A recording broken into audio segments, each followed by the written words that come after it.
Hey everybody, welcome back to the Partner Up podcast. I'm Sergio. And I'm Kimberly. And we're here together. And Kimberly, I've been asking myself a question. What question? I've been wondering, what is an American? What does, genuinely, they've been talking a lot about this whole, birthright citizenship in the news. And it's no secret that ICE is going after illegal immigrants right now. So I always grew up, and when they were telling us in school about America, they described it as the melting pot. Right? So, oh no. No, she's good. She's good. I have a baby on me. Yes. Yes, and the decorations are still up.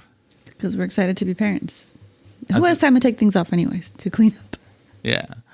But anyway, so us having our daughter, she's, by all definitions, I think she's going to be American. Yeah, she is American. Right? She was born here. But people here would no doubt look at her and say, you're Mexican. I have family members who my mom or us would tell them, it's yeah, you're Mexican. They're like, no, I'm American.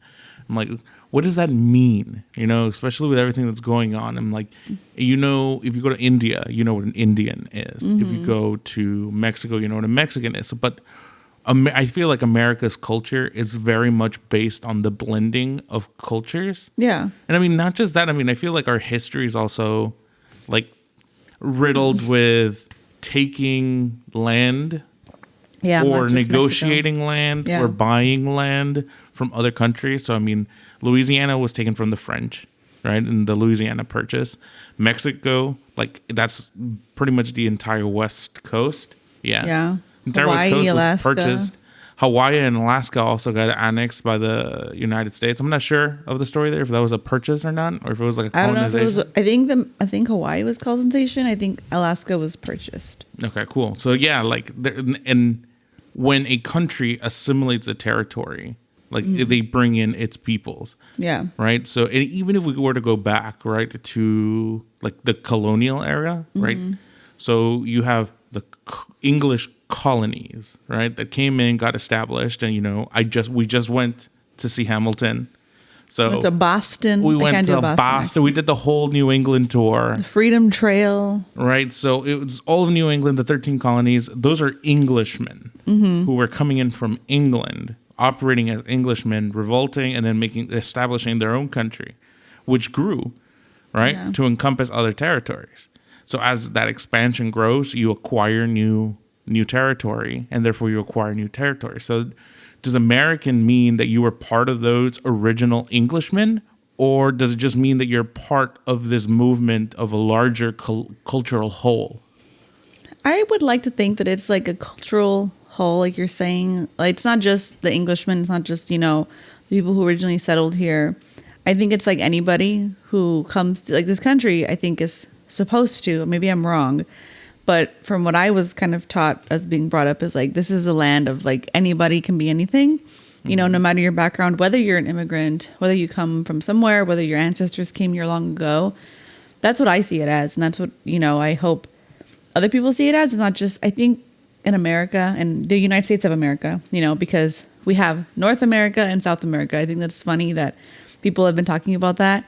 Oh, you're American. It's well, that's true, because at least in Spanish, right, in Mexico, you don't say, oh, americano. You will hear that every now and then, but when most people refer to as a U.S. citizen, or when they refer to an American, which is someone who lives in the U.S., they call them an estadounidense.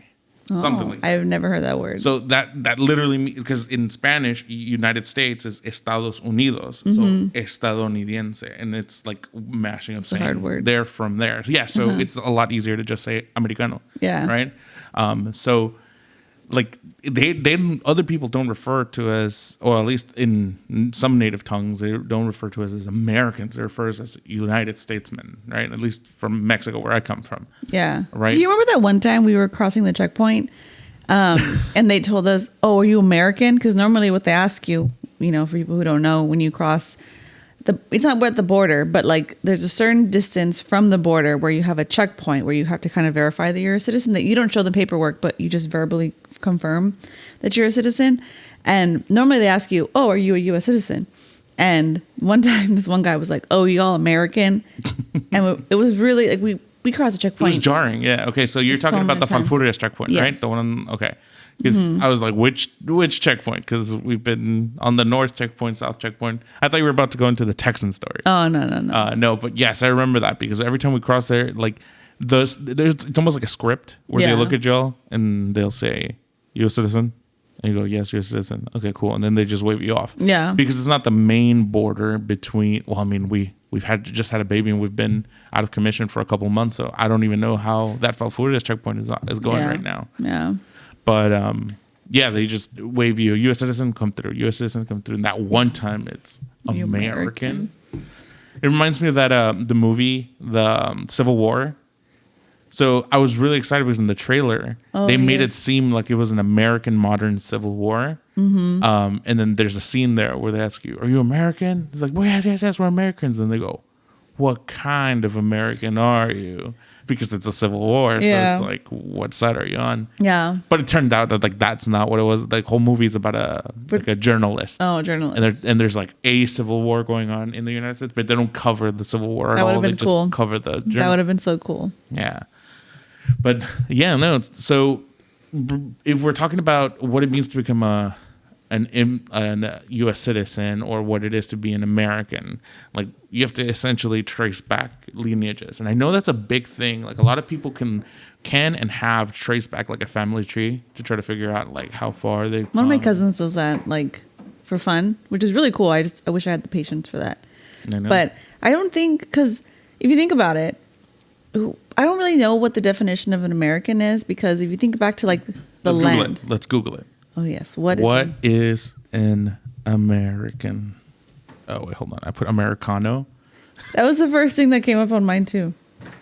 All right. It says, not only did it tell me what it was, it immediately popped up United States, country in North America. And I put, what is an American? And it has the U.S. flag on it. Yeah, I see that. What classifies as an American? A citizen and nationals of the United States of America. The first article says, what does it mean to be an American? I think that's a better question. What does it mean to be American? Is it though? Because like that puts it up a lot into like not speculation, but like it's up for interpretation, right? I think it is, which sounds really weird, and maybe get canceled for this, but like I think it is up for interpretation because people can be here, they can be a citizen. And I won't name names, but we have someone in our family, I think, who would proudly say like she's Mexican. Mm-hmm. Even though she's a citizen of the United States of America, she's a dual citizen, right, of both countries. But she would say, "I'm Mexican." Like I don't think she would say, "I'm American" very proudly. She's a citizen, She has dual citizenship.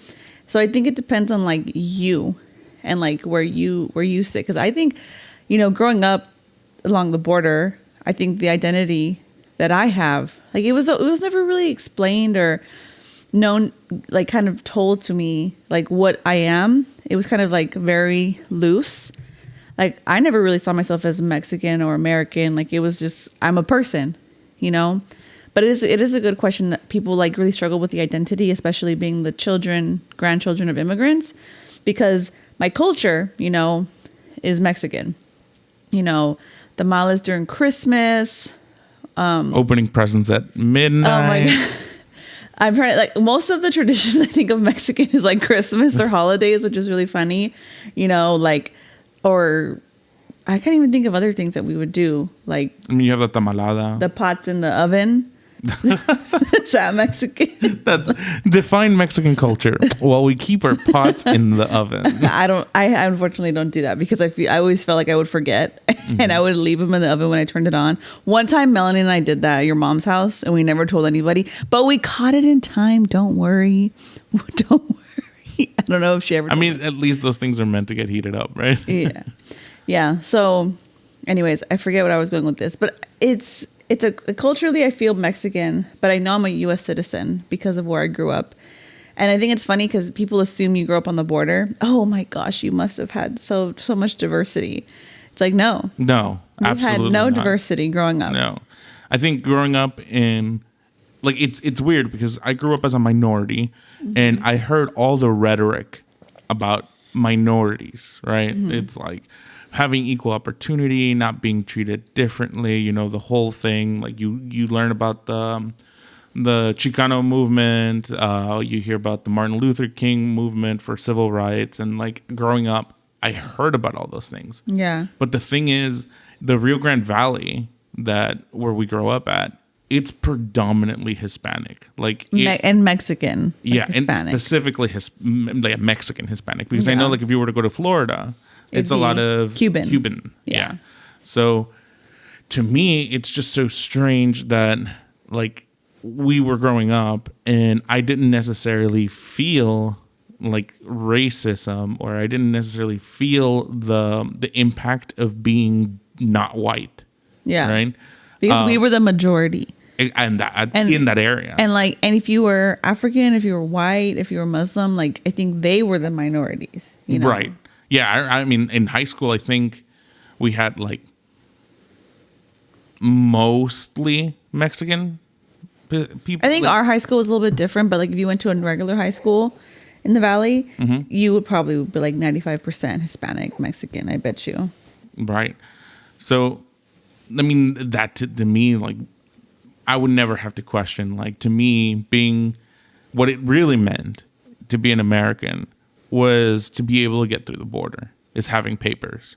That's what it meant to me, at least growing up in that area. Like physically. Yes, because that's what sort of divided us, like in the Valley. I mean, there's a lot of people, because that's such the proximity to the border that are dreamers, right? And that wasn't a thing, right? It was just people who were born here, not even born here, people who came here, their kids went to high school and graduated, right? And then they were turned to dreamers because then they had kids and those kids were citizens, right? So you have a lot of people whose parents brought them over as babies and then they grew up in the country and it is not their fault for what their parents did. So then I think it was Obama who officially gave them the dreamer status, which means they have papers, they have a social security number, they have pretty much all sort of rights. They just can't leave the country. If they leave it's almost like they're on perpetual lockdown. It's weird. It's like a toxic relationship with an ex. Yeah. You can't leave the country. It's like your citizenship status is on permanent review. Yeah. And leaving the country disqualifies you from the process. So it really does feel like you're hostage in the country, because a lot of people came to the United States and have family back in Mexico and they're just disconnected. Like they're here legally, but they can't even go visit them over there if they wanted to, because then they will risk losing their citizenship and their status. That's right. Yeah. And I think it's funny because like neither of us fall under that category. And I know like how my family got here. My 3 out of my 4 grandparents were born in the U.S. Like my great grandparents are the ones who came, so I don't really know their story. But my grandma, my mom's mom, she came here when she was a teenager, and I knew the story of her. Like she came from a little like pueblo in like southern Nuevo León, and they went to Reynosa after my grandma's father passed away, and they waited. Like my great grandma, who had no education, I don't even think she ever went to school. I mean, I could be wrong, but because I only really know about my grandma's education background. But my great grandma, she's the one who like took her. I think she had 4 or 5 kids. My mom will probably laugh at me for not knowing, but I think it was 5 kids. It was 5 kids. Final answer. She had 5 kids, and she took all the 5 kids by herself to Reynosa with the help of like a cousin, and then she did the paperwork, and then I think all except for one went to the U.S. like legally the paperwork. Like I think I have some of the paperwork. We found the paperwork. Like it looks like something ancient, like an ancient relic, but it was in it's the paper. 40s, I think. I want to say, no, maybe It's like the approval. It says that this person is authorized to cross, and they had to revoke their citizenship. So I don't think people know that, but when you would come to the U.S. when back in the day, as your mom, the way she always says it, back in the day, you had to revoke your citizenship. Now you don't have to, but you can become a dual citizen. A dual citizenship. But before, like my grandma, I think that's why one of the reasons I probably can't become a dual citizen through my grandma's lineage is because she had to revoke her citizenship when she moved here. And, I think that's kind of sad, but like she still stayed Mexican. Like she was very proud to be from here because like, my grandpa was a businessman, entrepreneur. Like, they lived like the American dream, quote unquote, the old fashioned American dream, as we'll probably talk about later. But she was Mexican. Like, go to her house, felt like you'd been to her house, before she passed away. It was a very Mexican household. She's a very, very Catholic woman, which is very Mexican for some people. Yeah, absolutely. And I think, I can't imagine doing that because she was a teenager when she moved here. And, her story isn't a unique one. And I think people forget that having to uproot your life, and she didn't even do it because of, a dangerous situation, which a lot of people who immigrate here, I would say a lot for maybe like from our perspective, but people do it to protect themselves and their families because they want a better life for them. I mean, you always tell me that's why your parents chose to come and stay in the U.S. If they had a choice to stay in Mexico with like a lot of their family or to come to the U.S., and they do it for better opportunities because unfortunately, other countries, not even just Mexico, but other countries, all around the world and South America, Central America, they don't have as many opportunities as us here. Sometimes you wonder, you're like, oh, is this a better life? Because when we go to Mexico, we always have a great time, but we go visit. I think whenever you're a visitor somewhere, it's always like a little bit more fun than when you go and you live somewhere and work. Yeah. And I think people need to understand that people leave their home, they uproot their lives and their children, and they leave their support system for a better life. Obviously you're going to have the bad apples, but that's in any case. But I hope people understand that that's the part of that what people get sold on America is like the American dream, like coming here for more opportunities. Right. And it's not a bad thing. People shouldn't be hating on that. I think that's the problem nowadays is there's a lot of hate going around. Yeah. And I think, in a lot of that comes out of post World War II America, where suburbia became a thing. So like it was much more common to be able to just own a home. So you have a lot of soldiers that are coming back home. You have women who entered the workforce and stayed in the workforce. So now they have more earning potential as well. There's a huge explosion in the real estate market. The more and more suburban areas are being built. So now there's this opportunity of coming to America, working hard, and being able to basically live at a much higher standard of living than you would in any other country. So, I mean, it's really interesting because in Mexico, there is a social system that works where you can own a home and it gets taken, like the mortgage gets taken out of your like social security. It's like a part of your check. So like the government will sponsor a home for you, but the quality of those homes are not as up to par as you would like say. A regular house you just buy on your own. Right. So like it's more about like those countries have a much lower cost of living, but they also have a lower standard of living. Yeah. Here in the United States, it costs more, but things are also at a higher quality. And I think that's what a lot of people are chasing. They're not just chasing the cost of living, right? Like being able to say I have more money, but also being able to say like the standard for everybody is much higher than in another country. Yeah. I mean, it's at least the immediate neighboring countries, right? Yes. And that's like Mexico, like Latin America, because those are the ones that I have experience with. I've lived in Mexico for the first part of my life, and I saw the difference. I remember when I came to the United States as a kid, I was just surprised and thought it was crazy that central air conditioning was a thing. And like that was one of the things I was like, oh my God, I can't believe they have that. And the cafeterias, I was like, oh my God, there's a stage in the cafeteria. It's like an auditorium. And like I was just blown away by these basic like facilities that are just publicly available. Yeah. Right. And that's what I think most people are chasing, right? The fact that even if you can't make it in the United States, as long as you're working hard, the same public system is going to be much better to support you than the public system in other countries. Yeah. I remember my parents took, I think like a priest or someone who was visiting from like Africa or a different country to a high school football game. And he thought it was like an NFL game because like he had never been to like that scale. Like you've been to high school football games, like this is like the standard, the scale of which we live here in the U.S. is very different than a lot of other countries. What you take for granted and to be as normal is luxury for some people. Oh, yeah.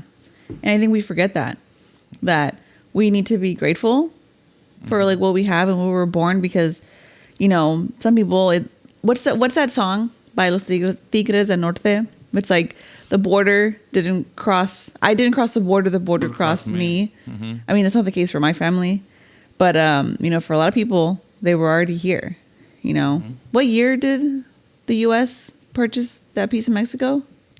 Well, Texas is different. Well, Texas is different. That is true. Texas has, let's give a quick Texas history lesson to everybody. So let's take a moment out of our lives and remember the Alamo and remember Goliad. All right. So they're in 7th grade here in Texas. Everybody is forced to take a class called Texas history, and you learn all about the Alamo and like a whole the history year. You don't just take you take like world history, Texas history, U.S. history, like in your 6th, 7th, and 8th grade years, something like that. So when you're learning about Texas, you actually learn that Texas hadn't fought for its independence, and in the Alamo essentially. So a bunch of people were living inside of the land of Texas, wanted to farm it, and they wanted to declare it as independent. So they no longer wanted to live under Spanish or Mexican rule. So they decided that they were going to start enforcing that and try to fight for their independence. So then Mexico comes in and starts getting into essentially what's a small civil war, just in the territory of Texas, which Texas ends up winning, right? Yeah. The Alamo it was fought in a church mission. Oh no, someone's upset. She doesn't like hearing about Texas history. No. The church mission, they got massacred. Everybody died. Mexico won big time. But because they won that war, the Texan troops were able to sort of take advantage in another territory to sort of outmaneuver the Mexican military. And essentially, at that point, they took the general, or who was also president of Mexico. So, like that was called Santa Anna. Like that was the like, and you'll hear it in some songs, some culturals, how they'll like refer to Santa Anna, because in order to gain their independence, the Texas soldiers and natives fought Santa Anna, captured him, and then like in the negotiations of peace, when they stood for peace, they just said from the Rio Grande Valley, and the map is very different of what it is now, of what the state of Texas is. It was much larger. But they said all along the Rio Grande Valley, from the Rio Grande River, to the north, that's what was going to be Texas. So Texas established its own independent republic. And then after a while, they said they saw the U.S. encroaching, right? Because at that same time, the United States is on manifest destiny, and they're like, let's go to the other ocean, and we're going to grow. And then eventually, the Texas independent nation sees the growing U.S. and says, "Hey, baby, how you doing? You mind if we get in on what you guys got going on over there?" Independent country for 10 years. Yeah, and then they got annexed. So a lot of people who are from Texas, I mean, that's why there's a huge like Texan pride as well. That's a whole other thing I think we could talk about. Like there is Texan pride. And it's so funny people get annoyed about it, but I feel it. No matter like what people say about our state, like I love being from Texas. Yeah, so I mean, think about it. Like people from here, like Mexicans, original Mexicans from here, were Mexican, Texans, and then the United States. So like, how do you like work out those citizenships? Like, so if you're Mexican here, or even that identity, I think too. Like you can be proud Mexican, you can be proud Texan, and then proud American. that's right. And you know, just talking through like that brings us sort of back into the nationality, to speak of it, right? Yeah. So does being American mean you just hold the passport, or does it mean you're an Englishman, you derive your roots from the founders? Like that's what I think, because that's what the birthright citizenship that's being fought over right now. I know other countries don't have that. Yeah. Some do. It's not like nobody else does this. Yeah. But then you're relying on a set of people who are in that country to increase your population. Yeah. And I feel for the longest time, like my grandfather came to the United States as a bracero. So I believe it was in Chicago or New York. But anyway, they were building skyscrapers. There was a big boom, and they needed people to come and work the steel factory so they can build the skyscrapers. And they were offering citizenship to Mexican workers to come and build the skyscrapers. So my grandfather came over as a bracero, worked, got a citizenship, and then was able to move back to Mexico and then landed in Texas. But either way, like United States has been heavily leveraging immigrants to fuel their expansion, to fuel the economy. Was built on the backbone of immigrants, but that includes Englishmen who came here. Right. That's everybody. They were the original people who came over and said, we're going to work for our land. And in Mexico, they have a term for it. I can't remember the name of it, but essentially there is a law that says that if you work the land, it is your land. So it's like hardcore squatters' land.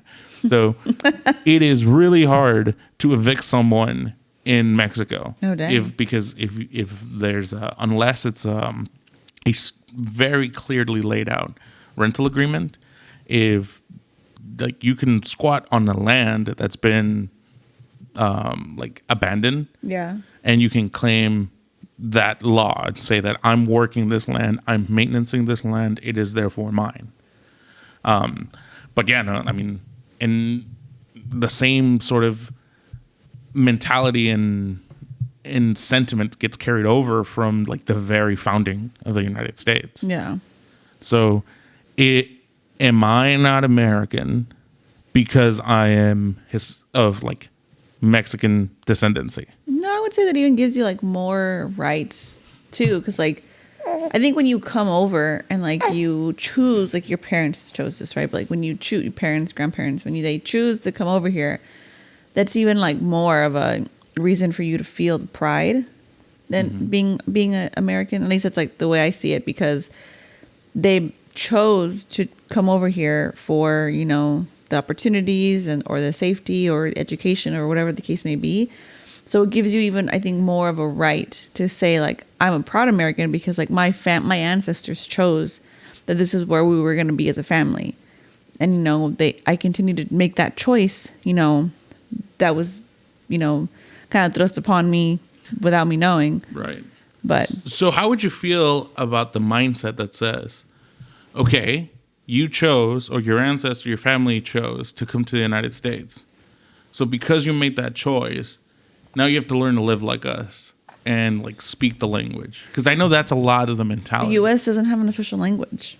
The U.S. is a melting pot. Like, this isn't... Well, look at it before the comments start blowing up. I'm pretty sure it's English. But I'm gonna Google it.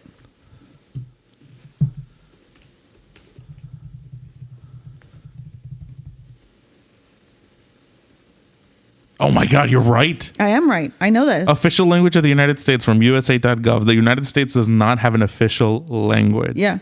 English is the most widely used language in the United States. So it grinds my gears when people say like, learn English. No, don't.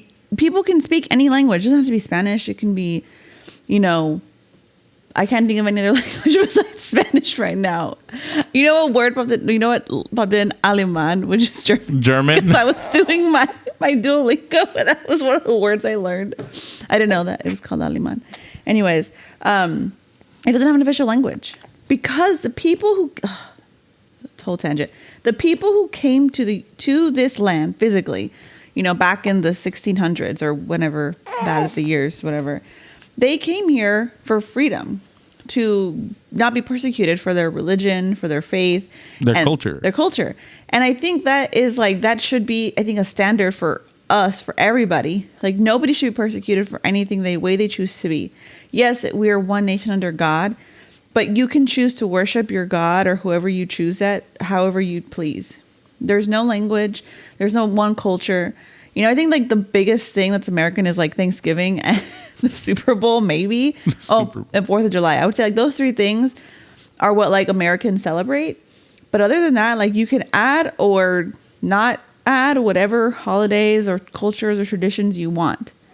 And maybe that makes me like a radical, but I don't think so. I think the whole point of, if you go back and like you've been saying, like trace your lineage, people who came here for the freedom to do what they wanted. Mm-hmm. And I think that's the way we should live. Of course, you know, what is it? Life, liberty, and pursuit of happiness. Everybody has their different pursuit of happiness. And nobody can dictate that for you, especially not a president. Right. That's why we have those unalienable rights in the Constitution. Nobody can define you or what you want to do with your life. As long as you're not hurting anybody else or yourself, I think you can do whatever you want. Right. And I mean, a lot of people would say that, well, that those unalienable rights and the Constitution and everything was meant to be for people who was considered a citizen at the time. And you had to be... I mean, do you have to be white? Like, how would they keep track of that? Like, no, you don't have to be white. In the 1600s, you would have to own land. I know that. Yeah, I remember that. Yeah, but anybody could. You couldn't vote. You couldn't participate if you didn't own land. That was part of the requirement to be able to vote, to be able to participate in the government. Mm-hmm. But I know, like, slaves were a thing, obviously. Yes. Part of our nation's history. So.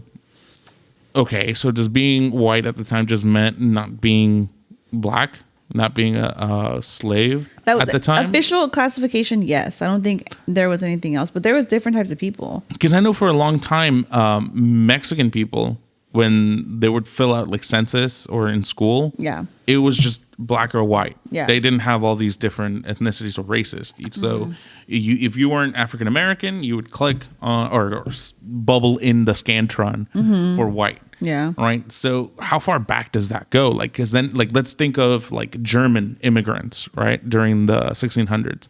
Are they not considered American either? Because the New Englishmen founders who came in and fought for the country and established independence, then they're American, right? So, like, if we take the same argument that's going on in America right now, and it's all based around where you're from, and you're not American because you're not from here, right? And my family's descendancy has been here for longer, and like you follow that all the way down to the founding of America, how well would that argument hold up? I mean, I don't think very well. I just have a lot of... I think if your family came here a long time ago, that matters. And just like your family came here yesterday, that matters. Right. It doesn't matter when they came here. And there was a quote I saw. Let me see if I can find it again. Hold on. What? Because if you're paying taxes, that means you're contributing to the country that you're in, right? Mm-hmm. So then if you were coming in, because I mean, you don't necessarily have to be a citizen to pay taxes, do you? Like you can have if you have a job, like a resident who's paying taxes here, right? It's because you're participating. People, you know, that you're using the public infrastructure, therefore you have to pay taxes. Yeah. So you can't even say or make the argument that if you pay taxes, you're a citizen either. Yeah, I know. So I found the quote. So it says, this is from the philosopher Philip Gleason, and I apologize for any pronunciations I mess up because I mess up on pronunciations a lot of times. I'm going to try not to. To be or to become an American, a person did not have to be any particular national, linguistic, religious, or ethnic background. All he had to do was to commit himself to the political ideology centered on the abstract ideals of liberty, equality, and republicanism. Thus, the universalist ideological character of an American nationality meant that it was open to anyone who was willed to become an American. Sorry. Interesting. So that I feel that way. Anyone who is willing to come here and work and become a good citizen, pay their taxes, be a good neighbor, I think that's anybody who should be welcomed. That's the way I feel as someone who is a third generation, fourth maybe. That's the way I feel. So to be American is someone who values life, liberty, the pursuit of happiness, and is willing to participate in the ideals of the people around them. Yeah. That's the way I see it. I like that. That's a nice way to sum it up. Yeah. And hopefully more people can remember that it's not about where you're from, the color of your skin. It's about your ideologies, what you believe in, and what you're willing to defend. Right?